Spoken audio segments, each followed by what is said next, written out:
Hey, John. Oh, look at you in red. So We have, I guess we're both wearing red in support of the Welsh rugby team. Is that right? that must be it. That must be it. Is the I didn't even know that. Is the Welsh rugby colors the red? So Always red. Exciting news. Last Saturday we played Japan at rugby. tell me you won. 18 games in a row we've now lost. When Wales loses to Japan in rugby. Yeah, it's it's a sad day. So Oh, I'm hoping we're planning to play Western Samoa next. Not the whole of Samoa, don't get me wrong, just the western part of Samoa. this is painful. I mean, this is a little bit like Canada's national sport is hockey, Yeah. and there aren't many countries. There's the Russian Federation. There some of the Nordic countries. And then there's the United States. But really, the only states that play hockey at a really competitive level are those on the border with Canada and New England. Um, and yet, we're competitive. It's really bizarre to me. Um, but still, when the United States beats Canada, that's a little in hockey. That's a little bit like Japan beating Wales. Anyway, I'm all in support of the Reds. I feel terrible that the Welsh rugby hasn't Rowling been a become a real rugby fan. Yeah, she has. So she supports the Scottish rugby team, which also is not doing well, but I have to say markedly better than the Welsh rugby team.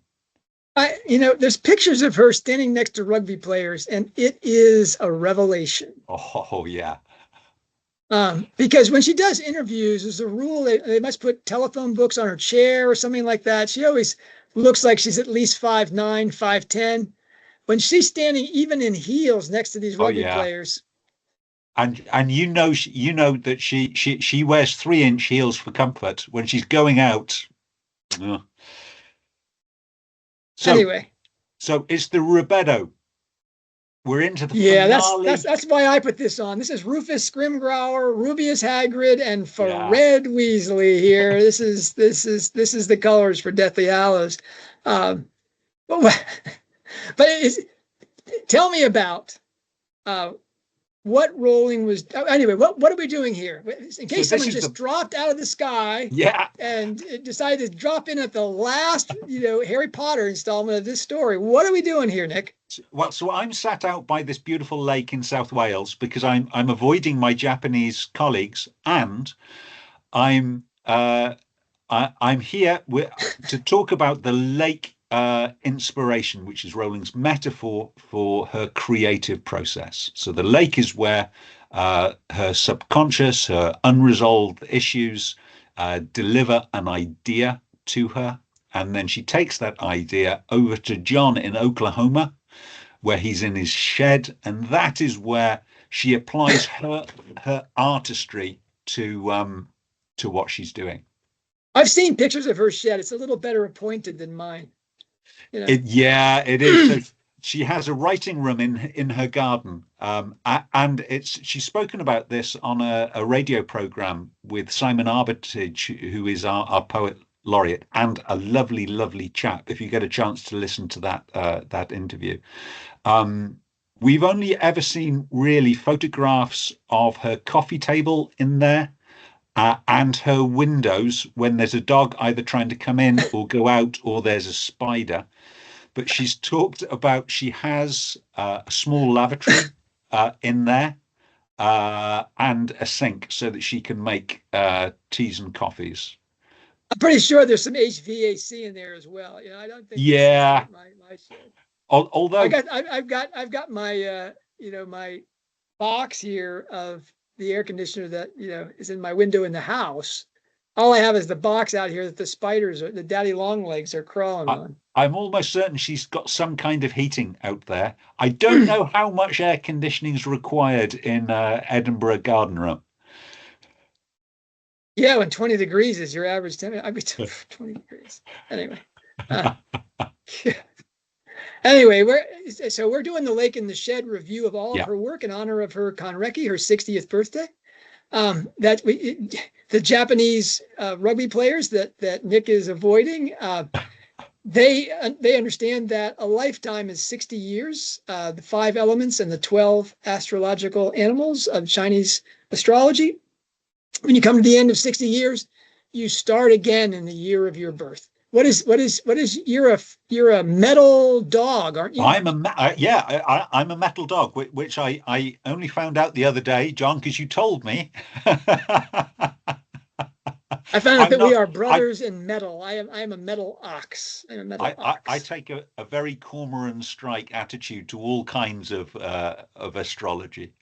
But you should know that we're also twins in that we were born 9 years apart, and the distinguished the characteristic or signature Japanese astrology as opposed to Chinese astrology is 9-star key. And that's a 9-year cycle. And we are both 3 tree denizens. More than you wanted to know, Nick. But that more than certainly than our listeners wanted to know. Maybe you can edit all of this out. Anyway,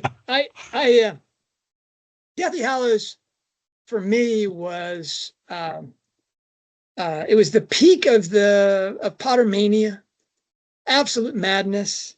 I was on national television repeatedly in the run-up to that story, that publication. I was invited by a one-name fandomer to go to London for the release and to speak at the Ritz at a conference at the Ritz. I pulled out at the last minute. I was talking to my daughter who was at the Virginia Military Institute as a rat, the incoming plebe, if you will.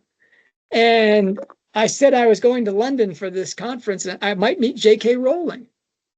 And as the Hermione of my clan, she said, "Oh yeah, Dad, that's a great idea.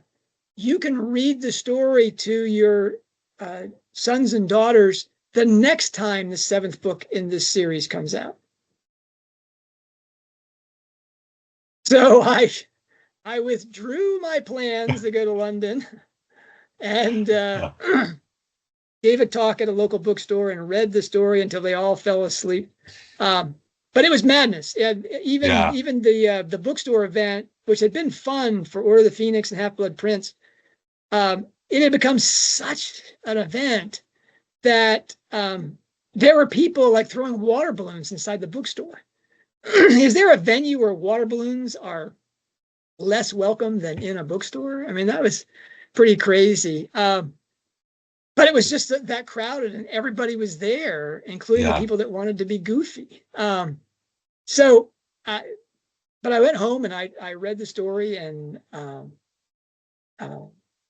just learned from Zosima, who was born after the publication of Goblet of Fire. He said, I never read the ending. I heard this, I listened to it on tape. I don't think I read the ending until like 5 years later. Wow. He listened to the story, but he said that night was just so engaging and enthralling that he fell asleep and thought that he'd heard the end. I think he fell asleep right in the middle of the camping trip, with the camping trip that never seemed to end. But I do have an artifact here, Nick. I mean, I have my copy of the book, which, like all the other ones, is colored with illustration. And that's fun. Your copy of that. The children are already fighting about who gets my Harry Potter books when I die. I keep telling them that that's not happening, but I do have this by freakish accident. One of my daughters was convinced that, I guess maybe when I was still planning to go to London, that she wouldn't get a copy on the day of publication because whatever. And so she ordered a copy of Harry Potter and the Deathly Hallows. You see that there? Yeah. And Amazon, has a box here. It says, "Attention Muggles, do not deliver or open before July 21." Right? And has the Grand Prix thing. I mean, it really was. It was a hoot. And I've never opened it. year 7. Wow. And my fantasy for a long time was that I would get, Joanne Murray to autograph this someday. And then I would, I could retire. I could just sell this on eBay as the only Joanne Murray autographed, copy Unopened. of Yeah. unopened box. But it's been a long time, Nick, and she hasn't come to call. She hasn't asked me up to her shed. We haven't had got the my invite shed. to the She's got her party. shed. We haven't had the invite for the party yet, but there's time. There's still time. Yeah, there's still time. I have my doubts. She's already out of the UK time zone. She's sailing around a yacht in New Zealand or something, and I'm in the shed here in Oklahoma. It's hot. It's warm out here. Okay. So that's where I was. You, of course, just got to the end of Half-Blood Prince, and it says, "Would you like to buy the next one?" It did say that. This is the only one where I hesitated to press that button because I knew it was the last book, and I wonder how many people felt the same way on the midnight release, clutching their copies. They wanted to start it, but they didn't want to finish it. So I remember instead of going straight into the next book, there were a couple of films that I watched. So I watched the documentary Harry Potter and Me. I watched A Year in the Life. I started very gently looking at websites. I found your website. I didn't look too deeply because, of course, I hadn't read Deathly Hallows yet, and I didn't want to know what the end was. But it's probably in 2018, Nick. We weren't very shy about spoilers on Deathly Hallows. I know. So I think I'd waited a fortnight after finishing Half-Blood Prince before I started Deathly Hallows. Well, I can tell you the worry, the hesitation in opening Deathly Hallows was, is this going to be the greatest disappointment in literary history? Can you imagine the pressure? Can you imagine the pressure Joe must have been under? There's pictures of her in that video you talked about, her writing the last pages at the hotel. Yeah. But I don't think there was that much pressure because, again, the entire series from Philosopher's Stone was scripted to take us to Deathly Hallows. She alone in the world was confident that it was going to end on a real powerful note. I mean, she has, when she's writing the scenes with Norbert, she knows about that dragon in the basement at Gringotts. Yeah. She's got that whole organization done. And I think there's 40 parallels between Philosopher's Stone and Deathly Hallows as being the ring latch. Yeah, so no, I don't think she was worried. I don't think she was feeling the pressure. I mean, it had, as you said, she had her own security firm protecting her at that point. So it's a different thing. But she said when she started to write Half-Blood Prince, she said, "Wow, this is coming to an end. This has been my whole public life." And she had to know she would never have anything like this again in her life. No. And she talked about it as a grieving process again and again. Almost every interview she gave for 2 years, she talked about it being a prolonged period of adjustment after the stories, that she wasn't going to be doing the dialogues between Harry, Ron, and Hermione. Fascinating. It's another world. But you told me in our previous installment about Half-Blood Prince that you were going to be talking about that symbol.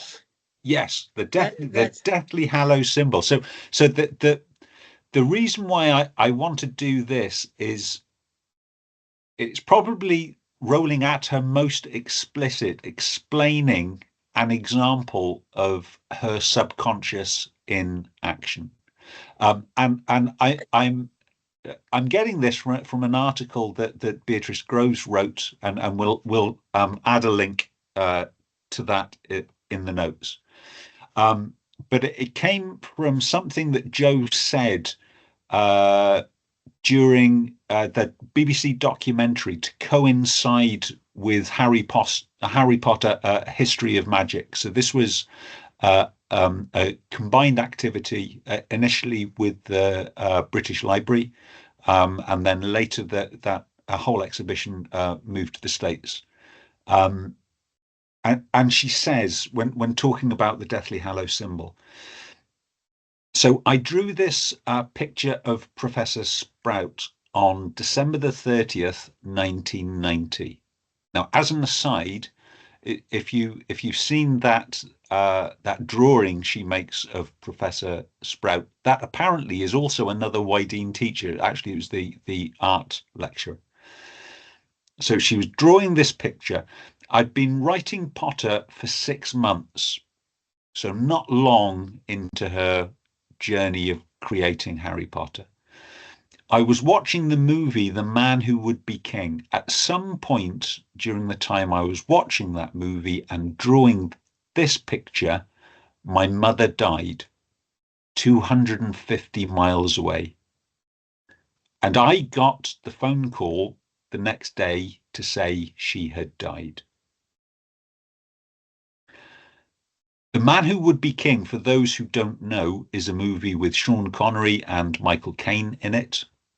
A wonderful movie, and it seemed on UK television, it seemed to be on all the time. So I'm not surprised it was on at that moment. And it's from an old Rudyard Kipling story, and the Masonic symbol is very important in that movie.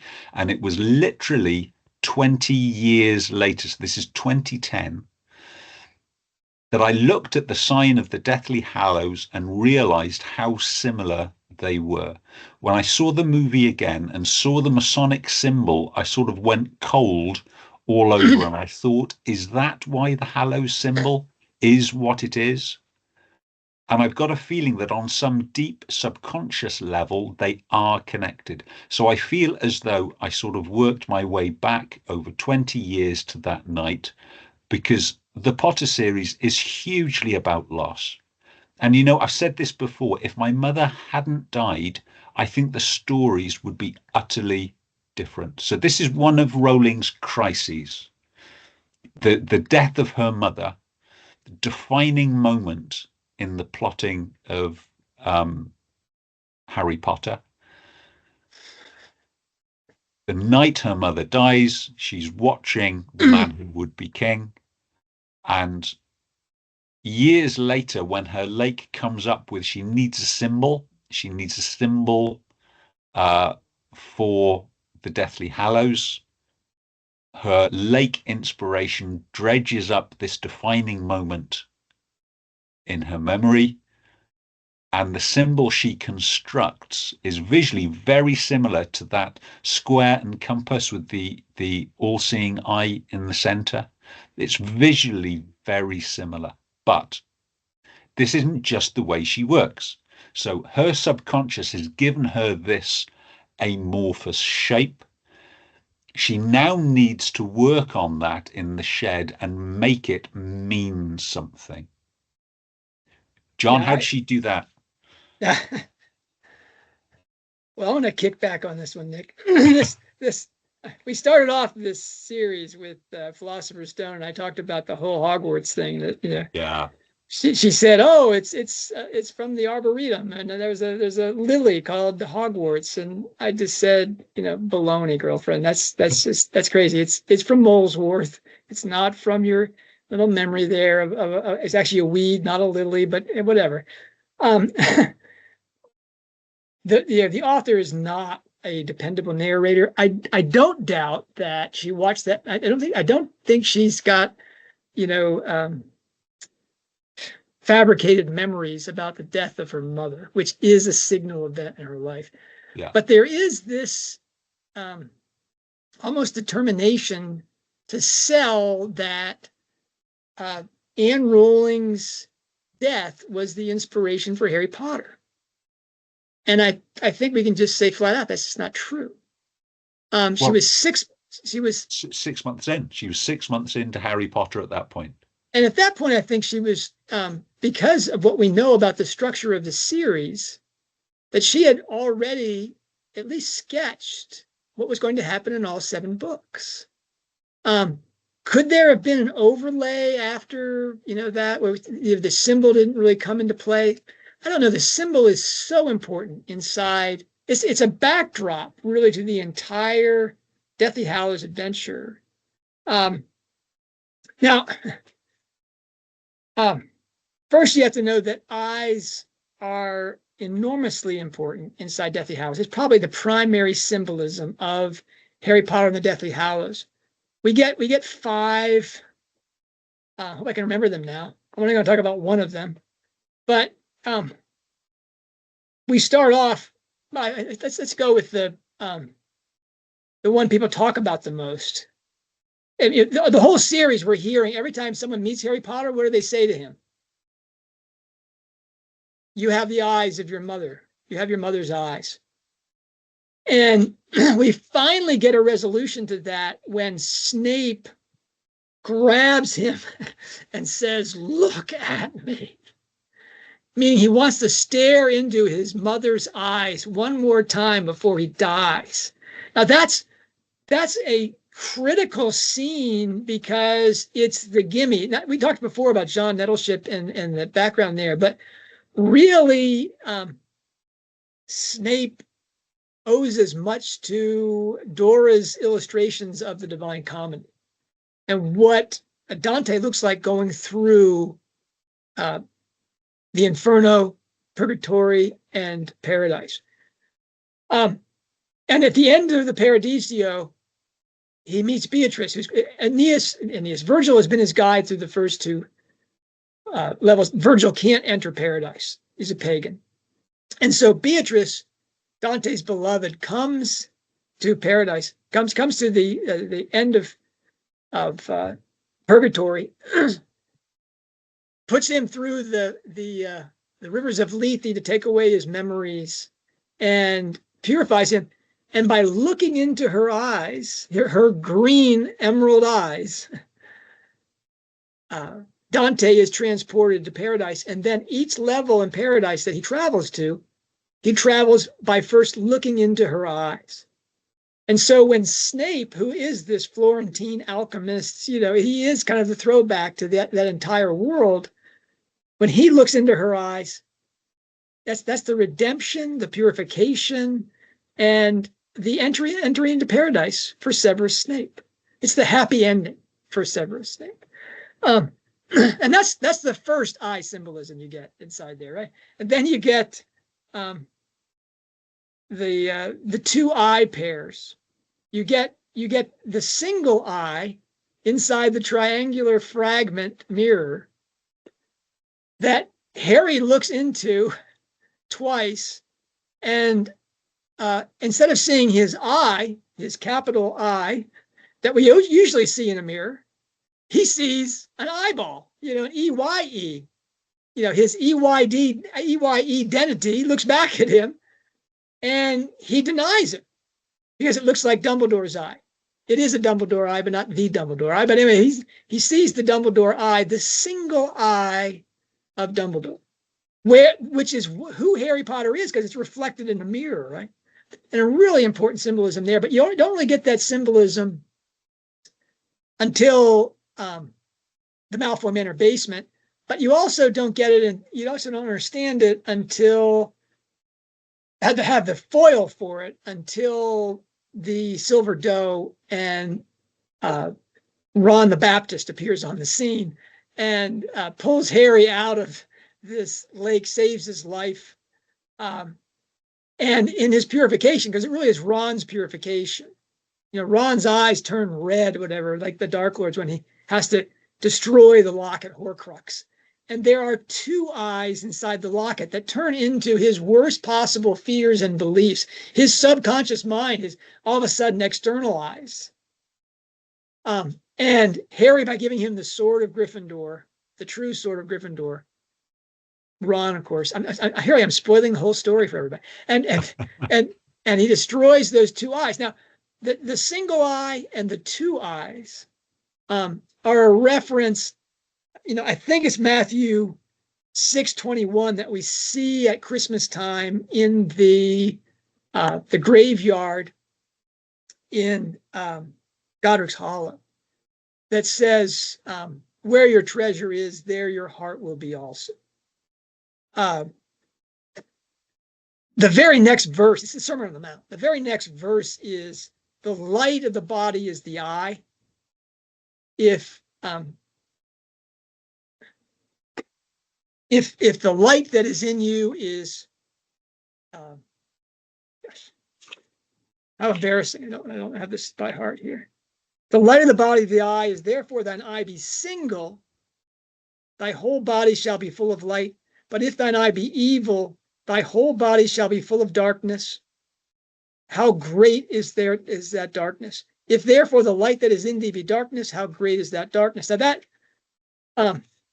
Rowling is clearly pointing to people to look up that passage and then see that eye symbolism right afterward, because the eye, the single eye of Dumbledore, bright and clear and brilliant, versus the two eyes, which are really the worst part of fallen soul psychology of the Dark Lord, that draws out all the evil of a person and to entrap them, and to destroy them, unless they can somehow eliminate those beliefs and that, confront those things. It's sort of like cognitive behavior therapy with the sword, right? And that gives us the meaning of that single eye and the double eye.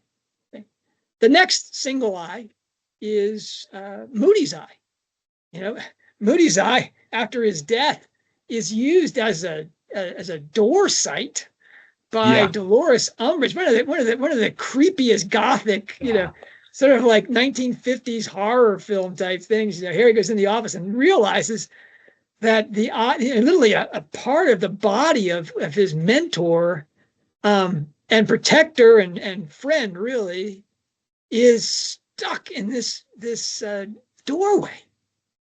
And he blows the entire mission, right? I mean, as soon as he pops that eyeball out, it's now it's a scramble to get out of there and survive. But Harry can't do it. He can't leave, Mad Eye Moody's mad eye there in the door.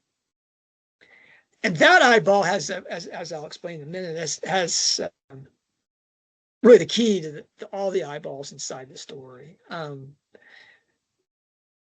the eye I want to talk about today is that symbol. Which Rowling, it's a triangulated and bisected circle, which is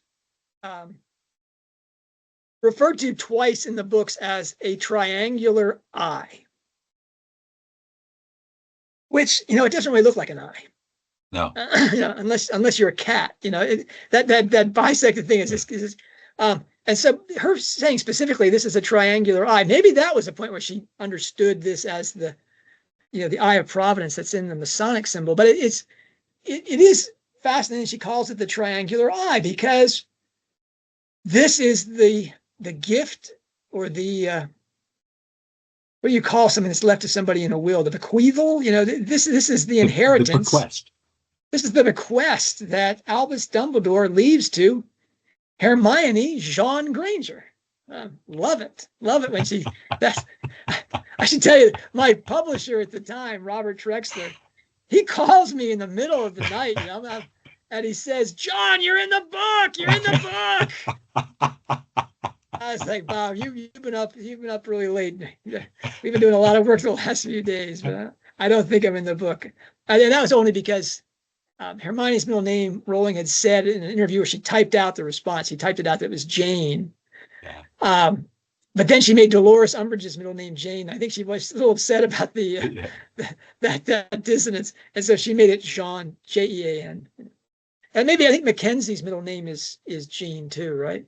I think so. Yeah. Yeah. So anyway, it would be nice if it were John Granger, because what does Hermione do in that book? Hermione does what I did, and do is I'm famous as the Harry Potter guy, which is not a legacy that I really I enjoy. What I do is I talk about story and its intersection with spirituality and psychology and such. And Rowling happens to be the best possible example because of the stuff she does in the shed. Yeah. I don't talk that much about the stuff she does in the lake. I've really pushed back against that for years. until 2019 when she said, "This is how you have to understand my books." That understanding is I have to do what Hermione does in Deathly Hallows. Hermione spends the entire book with Tales of Beedle the Bard trying to figure out that symbol which is inside the margins of that book. It's everywhere inside that book. And of course, she sees it at Fleur and Bill's wedding, when all of a sudden in comes our crazy egg yolk, the crowd, the Lovegoods come in. Xenophilius, the lover of the strange, and the lover of the strange has this little pendant on. That interpretation of that symbol is the backdrop to the entire story, because we're trying to figure out, the mystery of the Deathly Hallows. But really, it's Rowling's key to how you read the entire series, and because she, and again, this is why someone like myself, who doesn't think of myself primarily as like an academic literary critic, I see myself much more as a junior varsity perennialist. I knew about literary alchemy because I read Martin Lings's alchemical, ideas about Shakespeare. I knew about ring composition because I was a classics major, and there's no way you get through classics without understanding chiasmus. And the soul allegory, the same thing. It's such a huge piece of. Martin Ling spends a lot more time talking about soul allegory than he does about literary alchemy. That's just a thing. It's more Titus Burckhardt that, among the perennialists, talks about alchemy. But that understanding is what made me see those things able to see those things inside Rowling's work. And I'm much more excited about talking about those things, because those tell us about what it means to be human more than their importance inside understanding Harry Potter. But anyway, Rowling gives us this gift in that she has this symbol inside the story, and she embeds inside that story the 4 layers of interpreting a symbol, which are the 4 ways we know anything. We get sense perception, and that's our data from the world around us.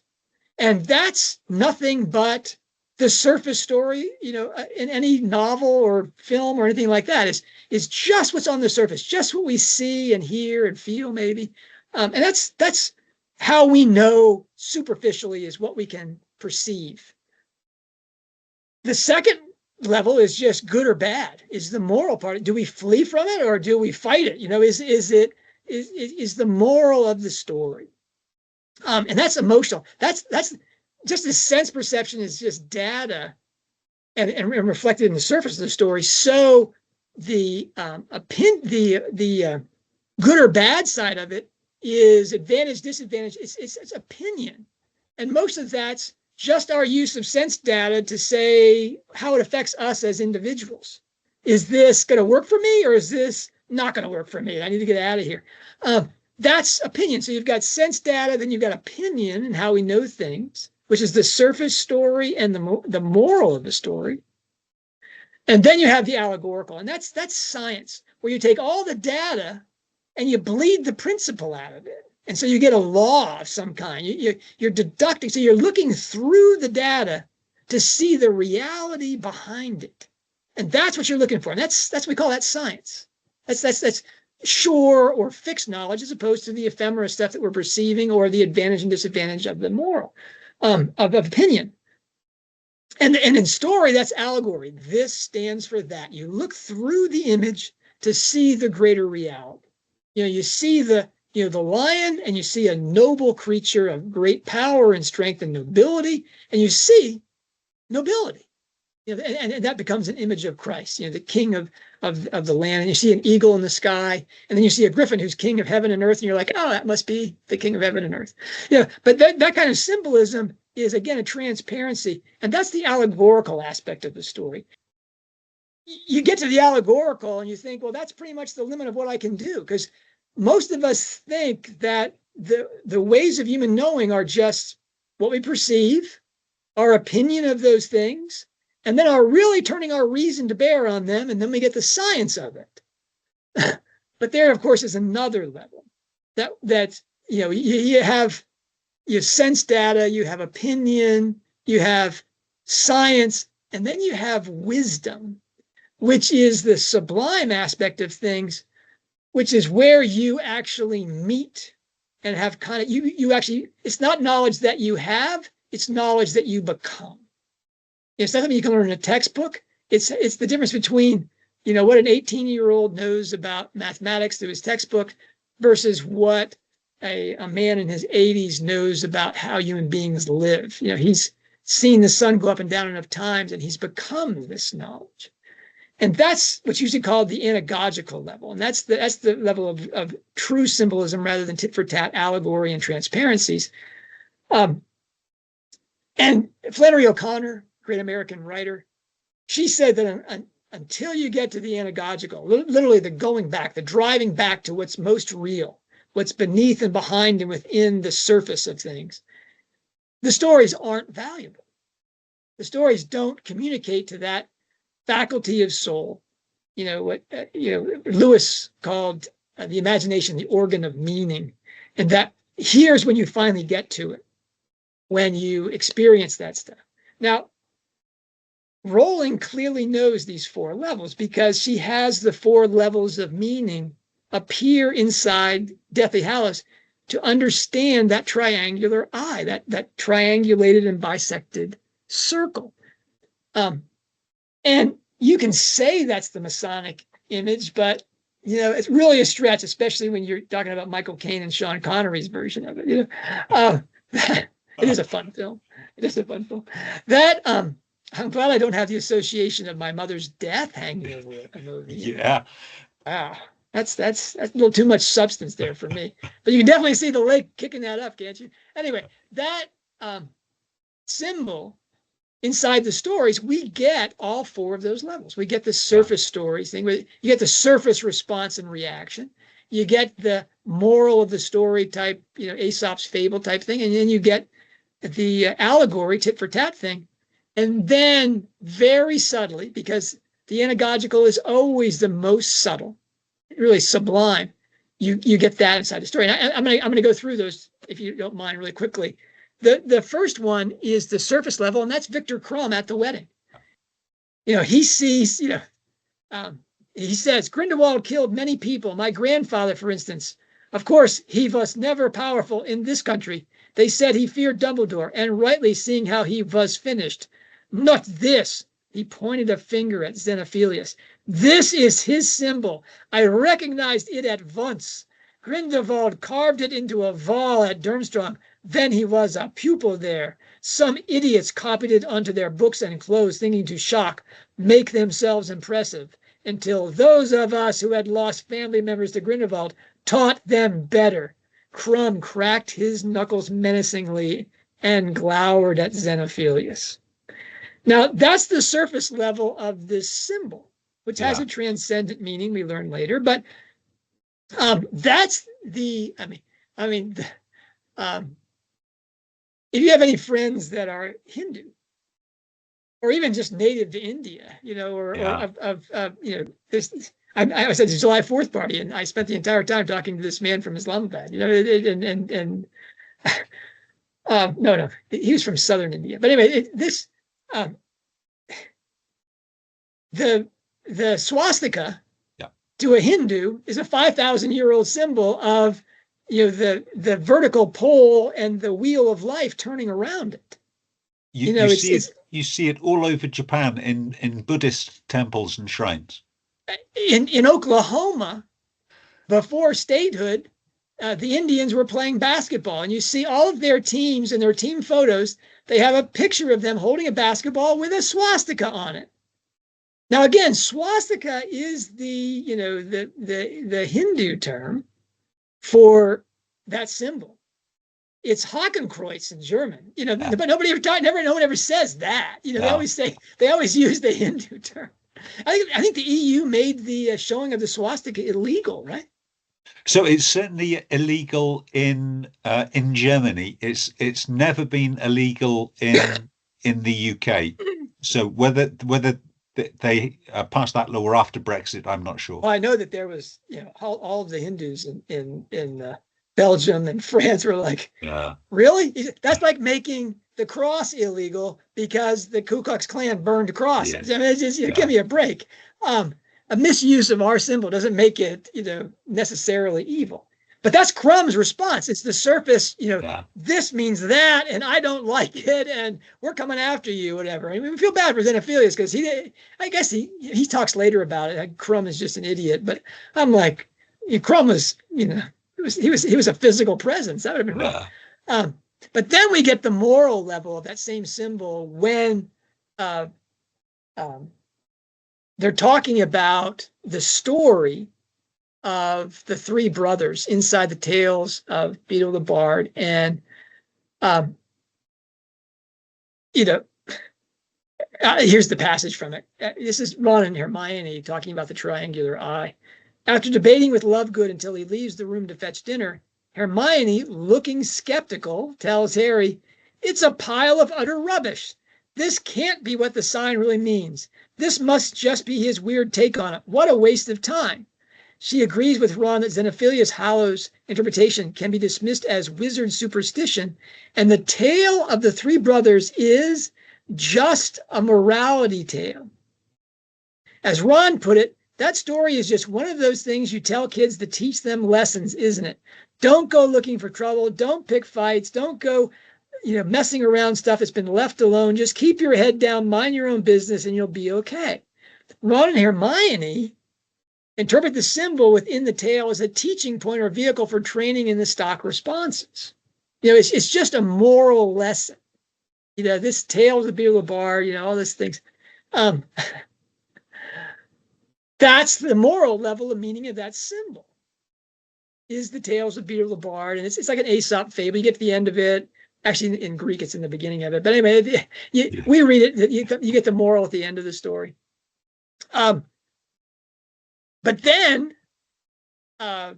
we find out through Xenophilius and Dumbledore that this is that. And Xenophilius' explanation is, "The Elder Wand," he said, and he drew a straight vertical line upon the parchment. "The Resurrection Stone," and he added a circle on top of the line. "And the Cloak of Invisibility," enclosing both line and circle in a triangle, to make the symbol that so intrigued Hermione. Together, the Deathly Hallows. And Dumbledore confirms that, later in the book. Now that's the tit for tat allegory. This stands for that. Yeah. And it's got a real world correspondent, and the symbol is like a road sign about that, like that lake sign behind you there. Yeah. The person drowning in the lake. If you drown in that lake, I don't know, Nick. You got bigger issues than I think. No, the water level at the moment, I might get my ankles a bit damp, but that's about it. But anyway, that's the allegorical meaning, the tit for tat correspondence. And that's the science reading, is, hey, this is what the story means. And it advances the story. Nothing really sublime about that. And then we get to the burial of Mad Eye in the chapter 15. It starts off chapter 15, which is a very important chapter in the book. Harry has rescued the eye of Mad Eye Moody, and he takes it out into the forest. Are they still in the Forest of Dean at this point? Anyway, early next morning, yes. Early next morning, before the other two were awake, Harry had left the tent to search the woods around them for the oldest, most gnarled, and resilient-looking tree he could find. Remember that. There in its shadow, he buried Mad Eye Moody's eye and marked the spot by gouging a small cross in the bark with his wand. It was not much, but Harry felt that Mad Eye would have much preferred this to being stuck on Dolores Umbridge's door. Then he returned to the tent to wait for the others to wake and discuss what they were going to do next. Now, this is that,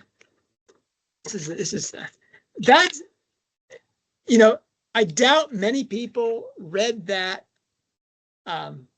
paragraph and just held themselves up and said, well, there it is, the Deathly Hallows symbol.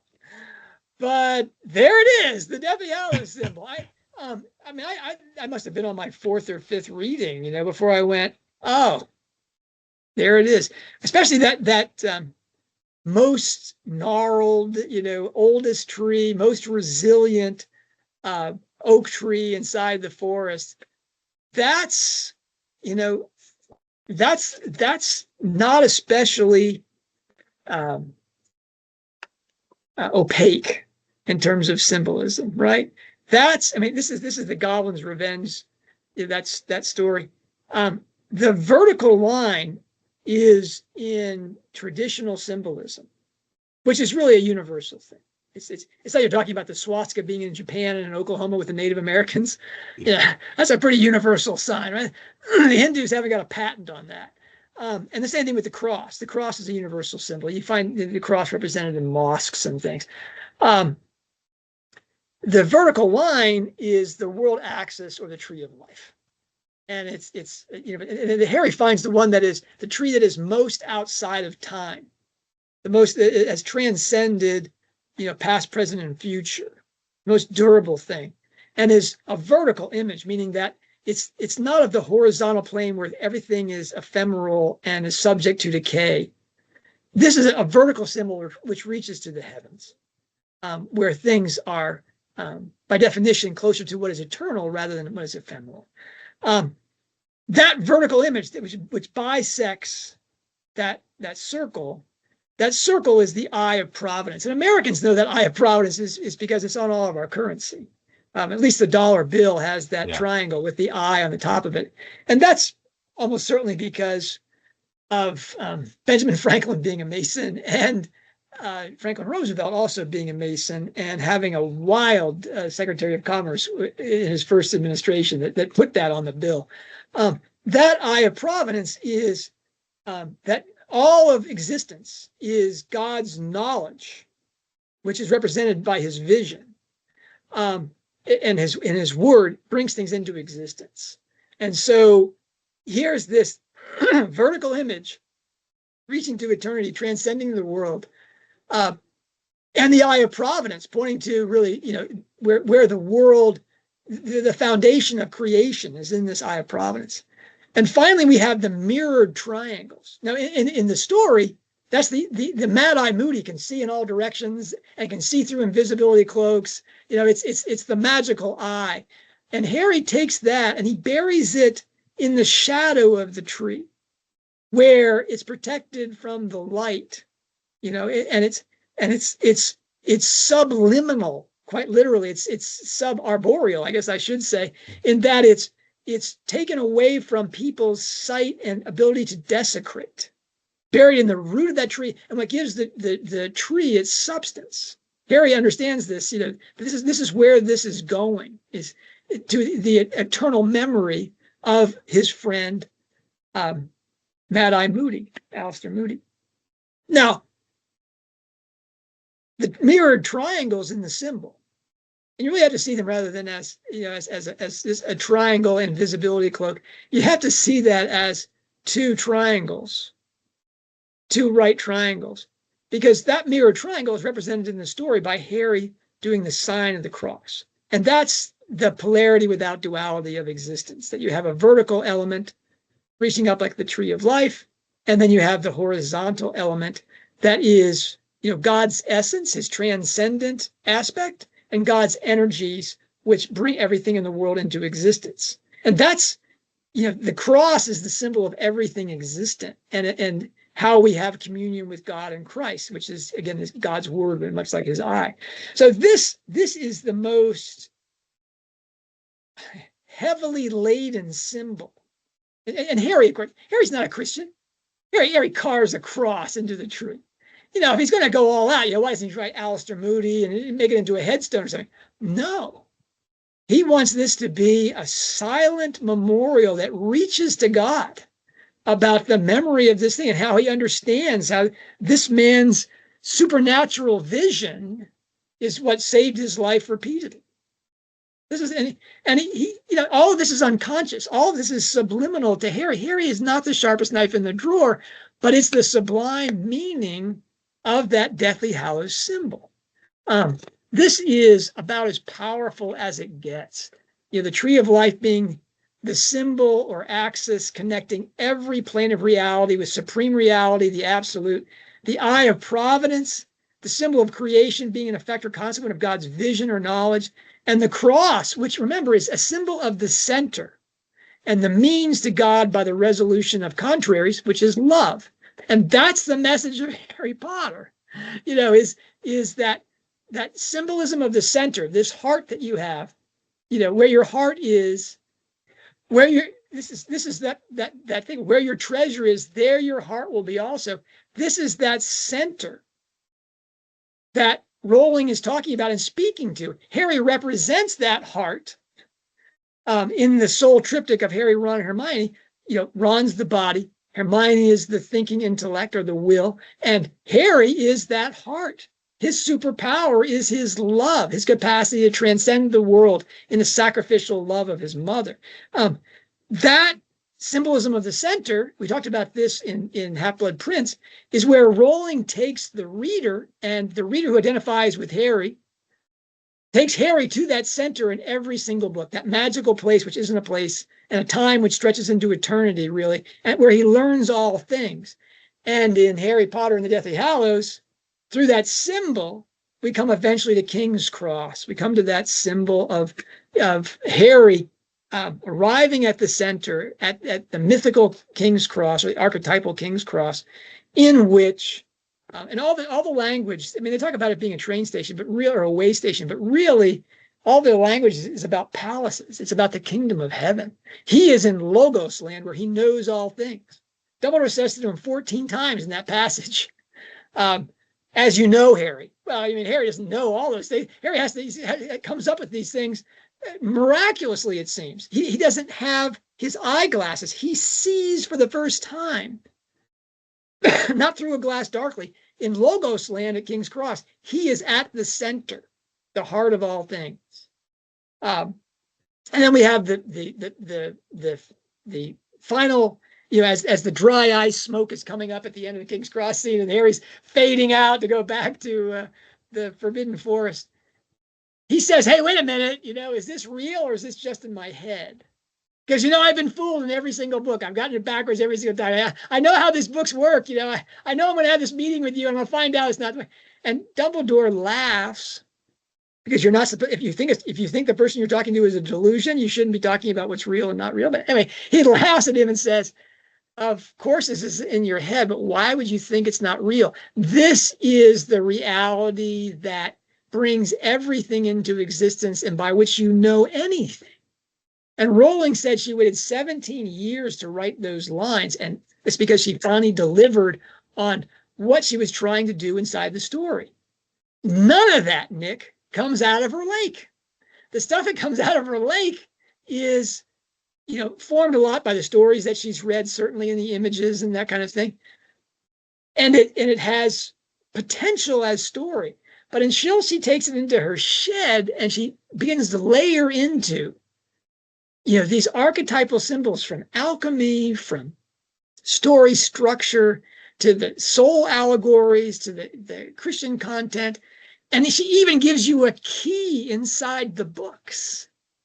You finally get that triangular eye mirror fragment where Harry looks into the thing and sees that eye of providence, the eye of Dumbledore, looking back at him.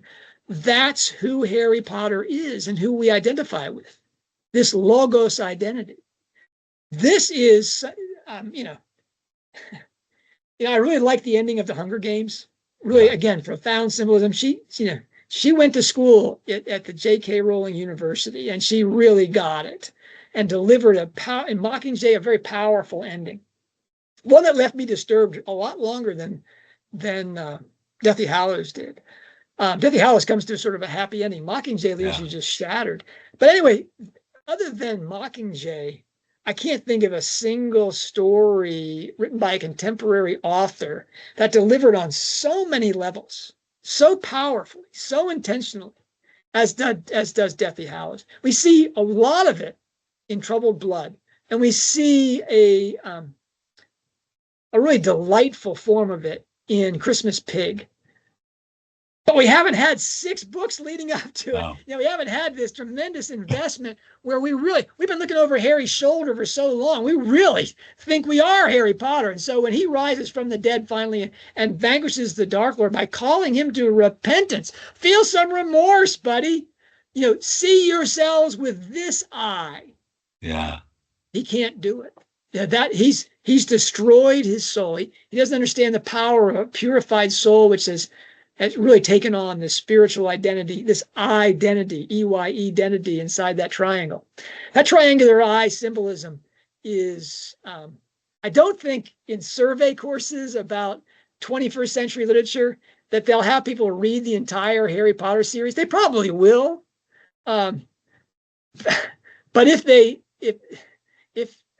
don't, it's a shame because it's changed the way we understand story, the way a whole generation has understood themselves.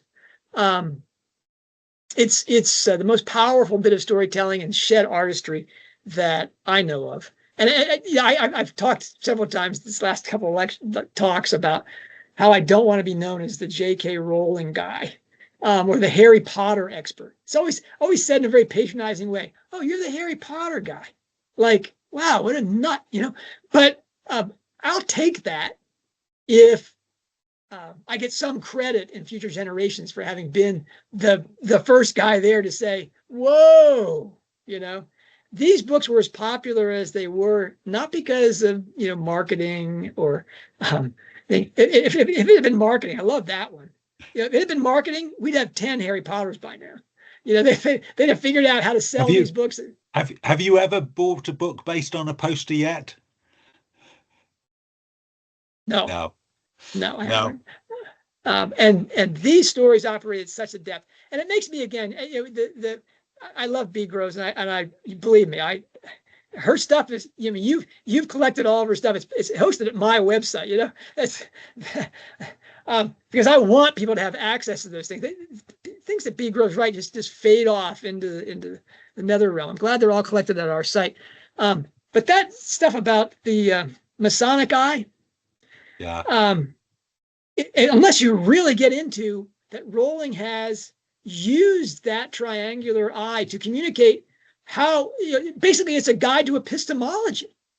It's how we, it's sense perception, opinion, allegory, science, and the sublime, the anagogical. And she presents that inside the story, how people understand that symbol. I mean, it's a masterclass. And talking about, if someone says, "Oh yeah, but it's really just this Masonic symbol," I'm like, "Well, okay." Well, I think to be fair, on Rowling's own testimony, if you'd asked her in 2007 or 2008, "Come on, Joe, it's the Masonic symbol, isn't it?" She'd have said no. Who knows? She said it took 20 years for her to realize that was probably where it came from in her subconscious. No, I've written a whole book on. Where is it? It's down here somewhere. There it is. Yeah, I've written a whole book on the Deathly Hallows, and it's probably the best thing I've written. Talking about this stuff, though, the reason I wanted to focus in on that was it talks about the heart of what Harry Potter is about, which is the heart. That essence is what makes us excited about the stories, identify with the characters, read it again and again for that resurrection experience, because that's really what we're after inside story today. The lake side of things, it's important, but not at the level of where she got Hogwarts from or where she got that symbol from. We still haven't got what was the event, what was the crisis, what was the core belief that inspired her on that stalled train to think of a boy who's a wizard who goes to school.